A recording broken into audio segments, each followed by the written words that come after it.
quatrième et dernière dimension, vous en avez certainement entendu parler, celle de l'économie circulaire. L'économie circulaire, c'est quoi?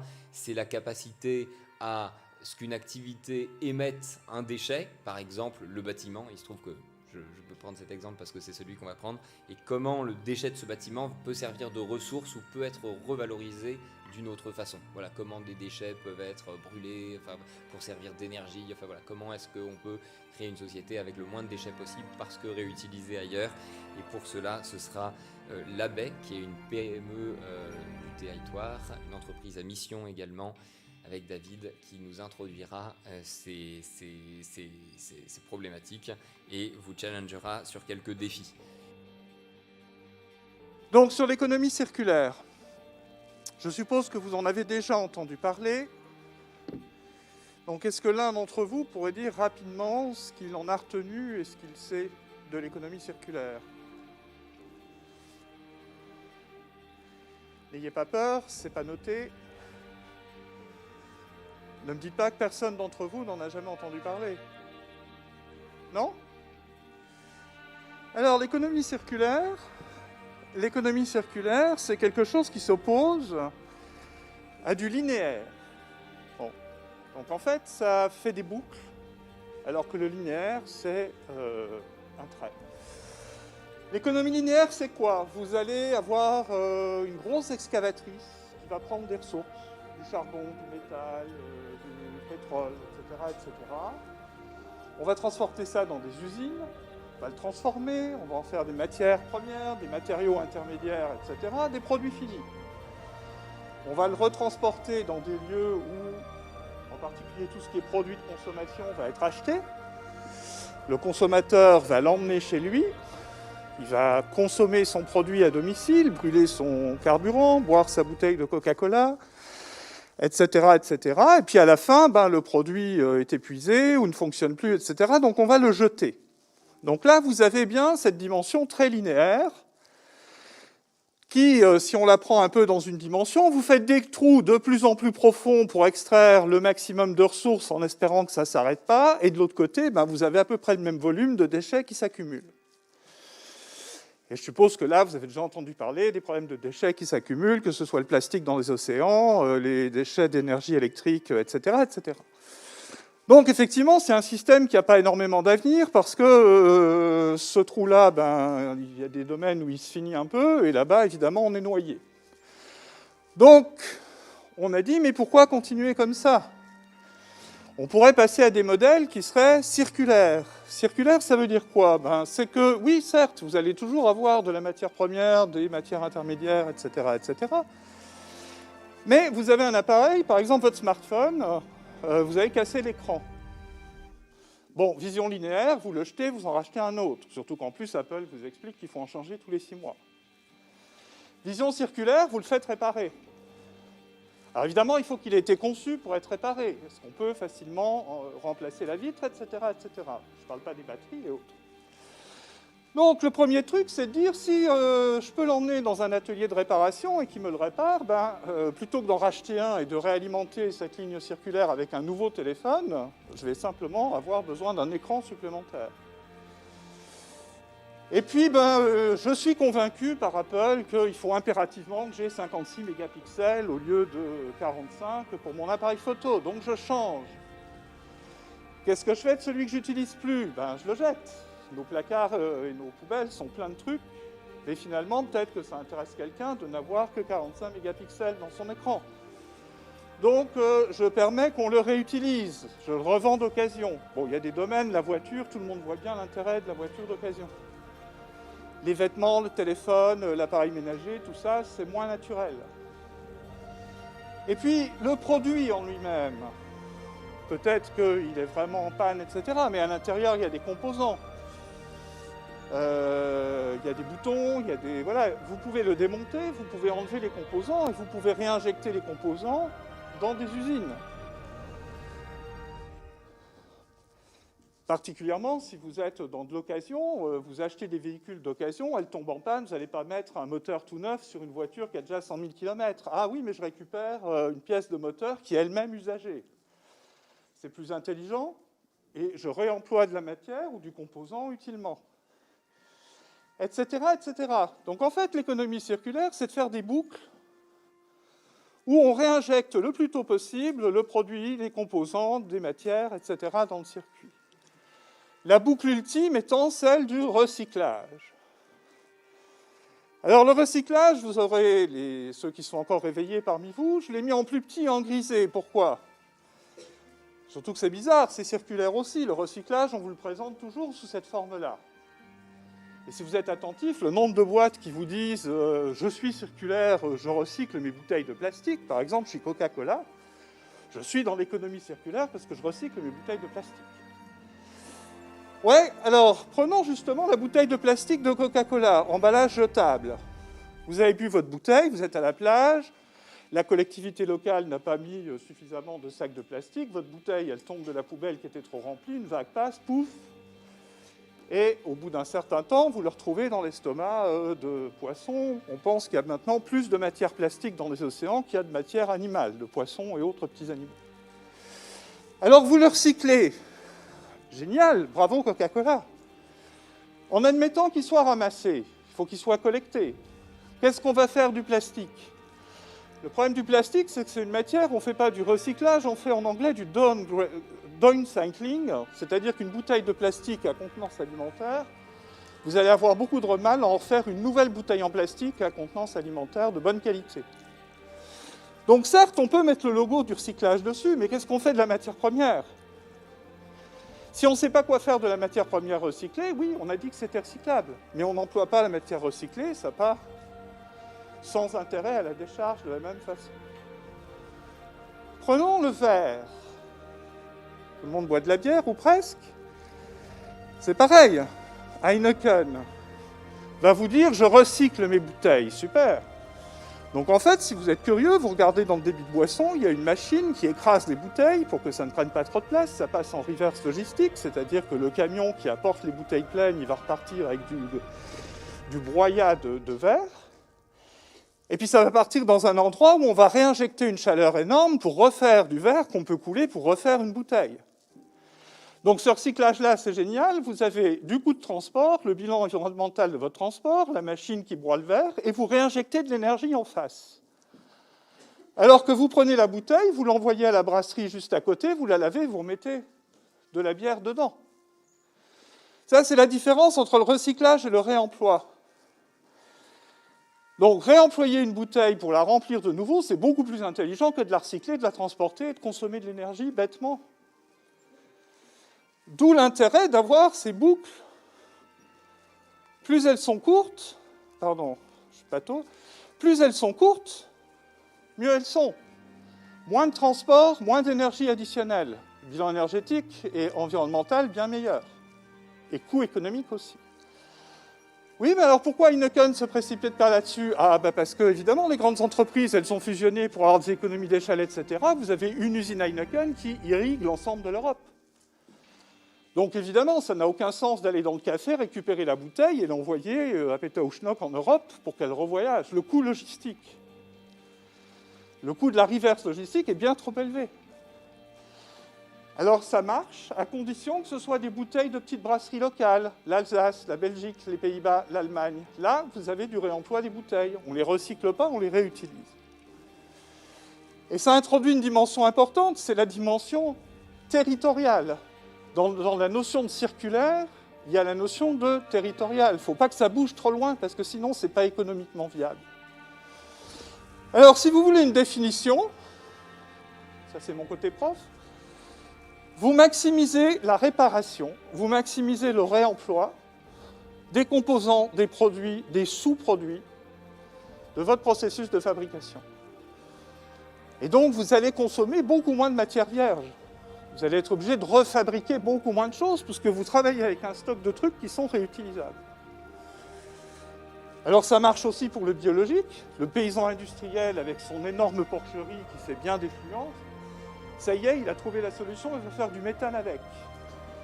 Et puis les déchets de son méthane, il va pouvoir les réinjecter comme engrais. Après, est-ce qu'effectivement il faut faire vivre le modèle de la porcherie industrielle? C'est une autre question. Donc la représentation traditionnelle du circulaire, c'est ça, c'est des boucles. Plus elles sont courtes, mieux elles sont. et vous minimisez la consommation. Dernier point, j'espère qu'il me reste encore au moins une toute petite minute, mais dernier point, c'est la dimension territoriale. Sur n'importe quel processus de fabrication, vous avez des sous-produits. Vous avez besoin de chauffer quelque chose, ça va dégager de la chaleur. Qu'est-ce que vous faites de cette chaleur? Vous n'avez pas besoin de chauffer votre usine. Cette chaleur-là, à qui elle peut servir? Alors, par exemple, les centrales nucléaires en France, ça fait très longtemps qu'elles ont trouvé des solutions. Elles dégagent une chaleur phénoménale, puisqu'il faut refroidir. La chaleur, on ne sait pas quoi en faire. On fait des serres tropicales, on fait de l'élevage d'alligators, etc., etc. Pas forcément très intéressant, mais il y a au moins cette volonté de réemployer un sous-produit. Quand vous avez un système de fabrication, à chaque étape, vous vous demandez, mon sous-produit, qui peut intéresser? Qui peut en faire quelque chose? Et s'il peut en faire quelque chose, il va me l'acheter. Donc ça a une valeur marchande, mon sous-produit. Et à partir de là, c'est local. Celui-là, plutôt que d'acheter très loin, il va acheter local le sous-produit, etc., etc. Ceux d'entre vous que ça intéresse, vous cherchez rapidement symbiose industrielle au Danemark. Il y a un territoire qui s'est entièrement intégré autour d'échanges de sous-produits, à telle enseigne que des matières premières qui provenaient d'Espagne, maintenant, sont trouvées sur place, simplement le sous-produit du processus de fabrication d'un voisin. D'accord? Donc là, vous avez un système qui est bien intégré, vous ne consommez pas de ressources nouvelles inutiles, vous transportez beaucoup moins de choses, et vous créez de la valeur là où il n'y en a pas. Petit exemple local, quand vous faites une autoroute ou une voie, on était dans la mobilité, vous allez faire du terrassement, vous allez retirer de la terre. Qu'est-ce que vous faites de votre terre? Il y a un entrepreneur local qui s'est dit, mais tiens, c'est peut-être un matériau de construction. Et donc, ils ont recherché, ils ont breveté l'utilisation de la terre pour faire un matériau de construction. La société s'appelle Sénateur. Et on peut construire simplement avec... Vous pouvez faire, je ne sais pas, le poste d'entretien de l'autoroute, il est fait avec la terre arable qu'on a retirée pour faire l'autoroute. C'est pareil, vous ne transportez rien, vous n'avez plus besoin de faire venir du béton, etc. Donc, l'économie circulaire, c'est ma conclusion. C'est un truc, alors Jérôme vous disait réfléchissez. Effectivement, parce qu'il faut être un peu plus futé que de simplement dire je produis et je jette. Comment je peux réemployer, comment je peux réutiliser? Un élément très important, c'est comment je conçois pour que ce soit réutilisable. C'est clair que vous prenez Apple, qui pour des raisons diverses ne vous permet pas de démonter son téléphone, là vous ne pourrez rien réemployer. Donc la question, c'est qu'il faut concevoir partout comment on peut désassembler pour réemployer, même désassembler pour recycler. D'accord? Et effectivement, du coup, il faut se creuser la tête pour réduire la quantité de matière qu'on met et réduire les distances, pour réutiliser, pour réemployer, réparer, et le moins possible, dirais-je, recycler, parce que la boucle est tellement longue que le recyclage, c'est la moins bonne façon d'être circulaire. Il y a des domaines où on ne peut pas faire autrement, mais quand on arrive à penser avant, on aura une possibilité de réemployer les choses davantage. Voilà pour l'économie circulaire ce que je pouvais vous dire. Ici, déjà, je remercie Neoma, la métropole de Rouen, de me permettre d'être ici, et surtout Patrick Lepage, qui normalement aurait dû être présent, puisque c'est lui gérant de l'abeille. Et donc j'ai le lourd fardeau de vous présenter finalement sa réussite. Normalement, je pense qu'il y avait...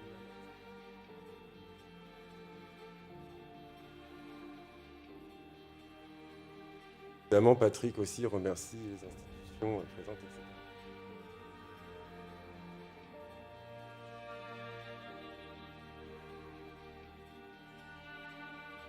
Maintenant, c'est bon. Alors là, je suis prêt, je suis techniquement au point. Je pense que ça devrait bien se passer. Normalement, je suis un peu comme François, je bouge partout sur la scène. Il a déjà beaucoup fait, je vais en garder un peu sous le coude pour mon pitch des bâtinaires. Donc, je vais vous présenter de manière académique et de manière posée, en tout cas, je vais essayer de le faire. Ce qu'a proposé Patrick Lepage au travers de sa transition écologique. Ce qui est intéressant d'avancer aussi, c'est que qu'est-ce que c'est qu'aujourd'hui faire transition écologique? Qu'est-ce que c'est la transition écologique? On entend beaucoup parler de digital, de mobilité, on entend parler finalement de modèles économiques novateurs, mais il est important aussi de se rappeler que c'est ensemble que se fait la transition écologique. L'aspect social est indispensable aussi à considérer dans ces approches. Il n'y a pas d'innovation sans concerner les usagers, sans se sentir concerné par finalement les générations futures. L'économie circulaire, c'est un outil parmi tant d'autres pour développer justement ces notions de développement durable et d'innovation. Donc, je vais vous présenter l'abeille. Donc, c'est une entreprise d'insertion. Donc, aujourd'hui, elle travaille donc, dans le bâtiment. Elle utilise finalement le support du bâtiment, de la rénovation, de la peinture, de la menuiserie pour insérer des personnes fragilisées par l'emploi, fragilisées par la vie, qui sont éloignées de l'emploi parce qu'ils n'ont pas forcément eu d'éducation, pas reçu finalement le bagage que vous pouvez avoir vous de votre côté, et qui, au final, au travers de l'activité du bâtiment, leur permettent de remettre un pied à l'étrier. Donc aujourd'hui, la structure de l'abeille va très bien, hein, vous voyez, 83 salariés, 4 millions de chiffre d'affaires, pas loin de 5. Donc on peut dire qu'elle vit bien aujourd'hui son modèle économique. Mais je vous invite à regarder, c'est là où finalement c'est intéressant de parler de son gérant Patrick Lepage. C'est-à-dire que quand on regarde son chiffre d'affaires, on peut s'apercevoir qu'il y a eu un grand pic en fait.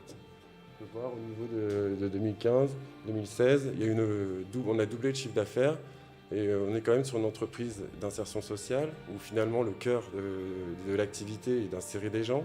Donc à un moment donné, il faut se poser la question, est-ce que je suis dans l'insertion sociale ou je suis dans un modèle économique? Donc ce qu'a fait Patrick Lepage, il a interrogé tous ses collaborateurs, ses parties prenantes et ils ont confectionné une charte qui finalement permet à tout à chacun d'accepter le changement au sein de l'abeille, donc qui est la charte pollen. Et en fait, en soi, c'est la seule manière dont il a réussi à emmener tous ses collaborateurs vers un changement d'échelle. Donc ensuite, ce qu'il faut savoir, c'est que l'abeille est complètement ancrée dans la transition écologique. Patrick Lepage et son modèle, lui, en fait, on pourrait parler d'exemplarité, mais ses propres mots, ça serait de vous dire, mais pour nous, c'est normal. C'est normal complètement de s'investir de cette manière. Donc, je vous ai montré, donc en effet, doublement du chiffre d'affaires. Et donc ce que ça a généré, c'est que on a pu réhabiliter le siège. On ne va pas le faire juste en rajoutant du béton et des morceaux de bâtiments qui n'auraient pas de sens. Au contraire, on avait plutôt une réflexion beaucoup plus circulaire, c'est-à-dire qu'en définitive, on a utilisé donc, des matériaux de réemploi. D'ailleurs, vous pouvez voir donc, les différentes photos qui sont présentées donc, sur le diapo. J'avoue que finalement, ça, c'est pas pratique.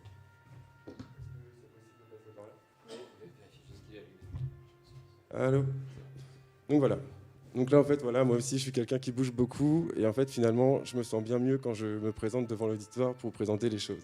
D'ailleurs, c'est un exercice aussi pas si facile que ça. Et quand vous présenterez vos solutions, j'aurai plaisir à regarder votre assurance. Donc voilà, vous pouvez voir donc, l'approche finalement de l'abeille au travers du développement durable et de l'économie circulaire. Donc on est dans une vision où en définitive on se pose des questions et se dire mais comment je vais avoir le moins d'impact possible. Aujourd'hui, voilà, il y a eu plusieurs réflexions et on s'est posé des questions sur le réemploi. Vous voyez, ça c'est un bâtiment qui a été rénové, donc c'est le siège de l'abeille. Il y a eu des vraies questions, donc, alors c'est simple, parce que finalement l'abeille, nous, les artisans, sont déjà sur place. C'est des gens du bâtiment. Donc on a pu réutiliser les faux planchers techniques, les armoires, les bureaux, le mobilier, les toilettes. Réutiliser des toilettes. Réemployer des toilettes. Aller aux toilettes sur des toilettes de quelqu'un qui c'était pas les vôtres. La question se pose. Est-ce que ça vous paraît choquant? Normal? On verra justement sur les thèmes qu'on a à vous proposer pour la réflexion du hackathon. Et également, donc voilà, au niveau des, vous pouvez voir, au niveau des éviers. Au niveau du côté biosourcé, donc ça c'est des matériaux qui ont vraiment cette capacité à se biodégrader dans le temps ou en tout cas être plus naturel ou local. Donc on peut voir que finalement toute l'extension de l'abeille a été faite avec en ossature bois. Et la façade donc en pin Douglas, toute l'isolation a été faite en paille. Donc, et puis en fait au final c'était pas inné pour l'abeille ou en tout cas les artisans de l'abeille d'isoler avec de la paille. Ils ont appris, ils ont utilisé finalement l'extension de ces travaux d'extension pour apprendre les nouvelles techniques, pour apprendre ce que c'est que d'isoler à la paille. Alors c'était assez sympathique, hein. On aurait pu avoir comme une écurie, des chevaux, c'était pareil, hein, il y avait de la paille partout dans la cour, c'était plutôt drôle. Et également donc, voilà, du liège imputrescible donc en matière d'isolation. Également, donc, l'abeille, qu'est-ce que c'est aussi aujourd'hui? C'est important de le rappeler. C'est toujours une entreprise qui s'investit donc, sur cette transition écologique, mais je vous dis, de manière naturelle. C'est logique. Quand on est dans un modèle social, on a envie d'avoir un impact positif. Bah, quand on fait des travaux, des constructions, on est aligné finalement avec ces valeurs. Et on travaille aussi sur le côté énergie renouvelable. Pendant l'extension des travaux, ils ont installé donc, des panneaux photovoltaïques sur le toit. Et donc finalement, aujourd'hui, le bâtiment il est à énergie positive. Il produit beaucoup plus d'énergie que ce qu'il en consomme.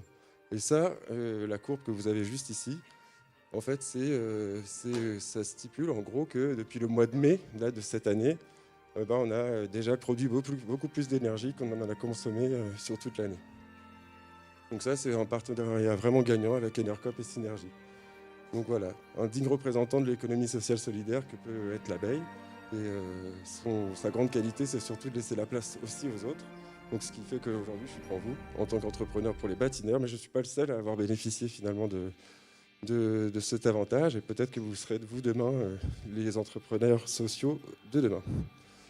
Donc, en effet, parce que l'abeille, donc je dis, fort de sa réussite, elle est dans un modèle à lucrativité maîtrisée, pas de dividendes aux actionnaires, donc c'est-à-dire que tout l'argent, tous les bénéfices des chantiers rentrent en banque, et donc ça va donc à développer des projets.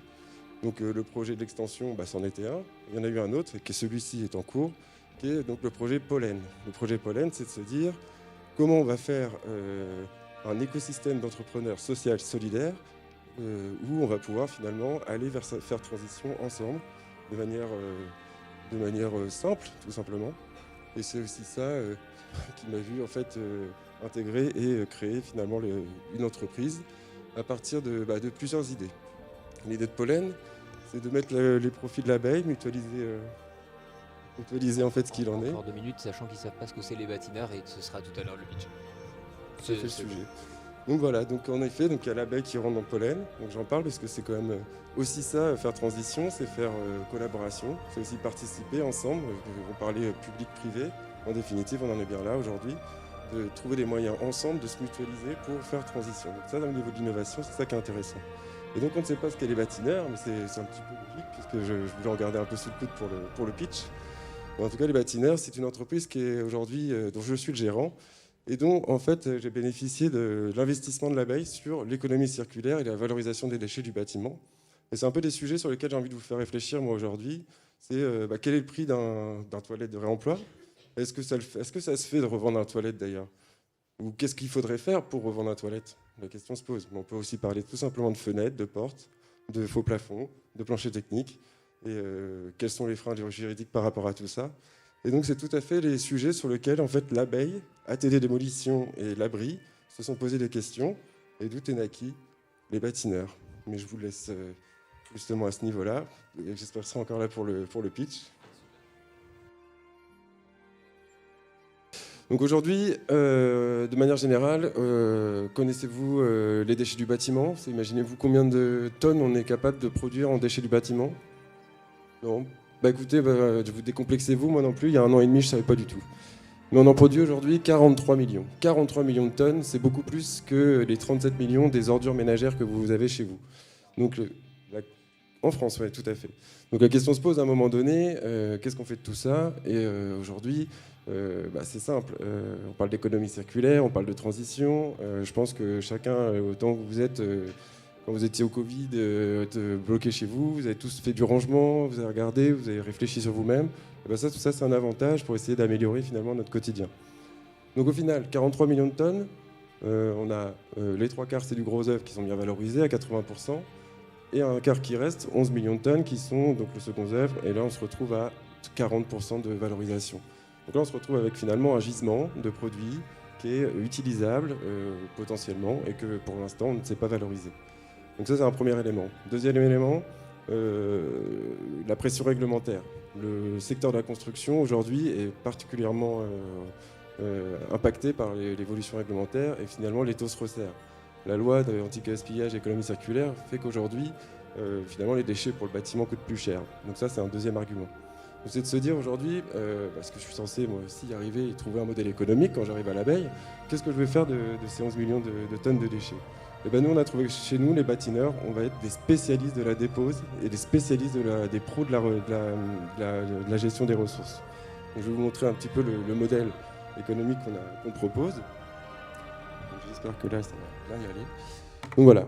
Donc aujourd'hui, il y a beaucoup de gens qui vous disent finalement, ouais, c'est vrai, c'est bien, il faut le faire, on y pense, etc. Puis à un moment, à un moment donné, il faut se prendre en main et se dire, alors vas-y, faisons-le.